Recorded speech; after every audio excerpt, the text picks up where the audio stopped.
શ્રી દ્વારકેશ યુવા ધન ગ્રુપે ગોળાદરા વિસ્તારમાં અંતિમ યાત્રા રથની સેવા માટે સંકલ્પ લીધો અને એક જ દિવસમાં અધધ દાન એકત્ર કરી સંકલ્પને પરિપૂર્ણ કર્યો છે।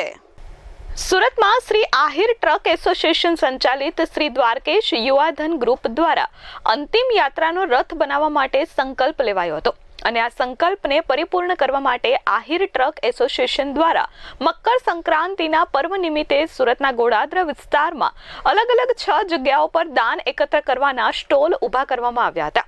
ગોળાદરા વિસ્તારમાં અંતિમ યાત્રાનો રથ ન હોવાથી ત્યાં વસતા લોકોને હાલાકી સહન કરવી પડતી હતી। જો કોઈનું પણ મૃત્યુ થાય તો 3 થી 4 કલાકે રથ પહોંચતો હતો। ત્યારે આ દ્વારકેશ યુવા ધનના 9 યુવાનોએ સંકલ્પ કર્યો હતો કે આપણે આપણા વિસ્તારમાં અંતિમ યાત્રા રથ સેવા શરૂ કરીએ અને તે સંકલ્પ પરિપૂર્ણ કરવા માટે દાન એકત્ર કરવાનો નિર્ણય લેવાયો હતો, જે અનુસંધાને ફક્ત એક જ દિવસમાં 12 લાખથી વધુનું દાન એકત્ર કરવામાં યુવાનોને સફળતા મળી હતી।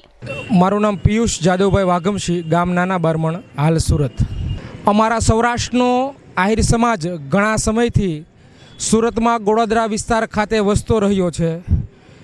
શરૂઆતમાં ટ્રકના બિઝનેસની પહેલ કરી આજે એક વિરાટ બિઝનેસના સ્વરૂપમાં ફેરવાયો છે। ત્યારે આ ટ્રક ઓનર્સોની એક એવી ઈચ્છાથી ગોળાદરામાં ઘણીવાર અંતિમ રથ માટે વેટિંગમાં બેસવું પડતું અને ગોળાદરામાં એક પણ રથ ન હોવાના કારણે ટ્રક ઓનર્સ એસોસિએશન એક નવી પહેલ શ્રી દ્વારકેશ યુવા ધન ગ્રુપ દ્વારા આજ રોજ મકર સંક્રાંતિના પવિત્ર દિવસ નિમિત્તે 6 અલગ અલગ જગ્યાએ સ્ટોલ મૂકી ટોટલ 12 લાખ રૂપિયા કરતાં વધારેનું દાન મેળવી અને દાતાઓને આપેલા યોગદાનને ખૂબ ખૂબ અભિવાદન માને છે।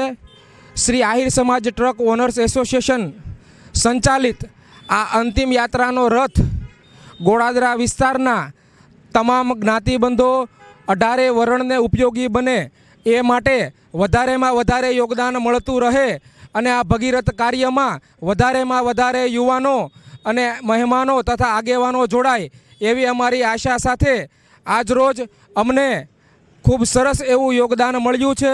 આવું યોગદાન મળતું રહે, અમે બધાના સહ આભારી છીએ કે આજરોજ જે યોગદાન મળ્યું એ ખૂબ જ સારું એવું યોગદાન છે। અસ્તુ, જય હિન્દ। આ દાન એકત્ર કરવા માટે 6 જગ્યાએ જે સ્ટોલ રાખવામાં આવ્યા હતા તેમાં ધ્રુવ પાર્ક સોસાયટીનો ગેટ, કેશવ પાર્ક સોસાયટીના ગેટ પાસે, ખોડિયાર 4 રસ્તા, દેવદગામ 4 રસ્તા, વીર આહિર ચોક અને માનસરોવર 4 રસ્તા પાસે સ્ટોલ ઊભા કરવામાં આવ્યા હતા અને દાન એકત્ર કરવામાં આવ્યું હતું। આ અંતિમ યાત્રા રથનો લાભ તમામ લોકોને આપવામાં આવશે। આગામી 2 મહિનામાં જ આ રથનું લોકાર્પણ કરવામાં આવશે અને લોકોની સેવા માટે ઉપલબ્ધ કરવામાં આવશે। મારું નામ નાનજીભાઈ કાસિયા છે। આહિર સમાજ આજે જે એકત્રિત થયો છે અને આ જે યોગદાનનું આયોજન કરેલું છે એના માટે ખૂબ ખૂબ આભાર છે। અને જે આ રથ અંતિમ યાત્રા રથનું જે આયોજન કરેલું છે એ થોડા જ સમયમાં લોકાર્પણ કરવાનું છે। સર્વ જ્ઞાતિને ખૂબ ખૂબ આભાર માનું છું। જય દ્વારકાધીશ।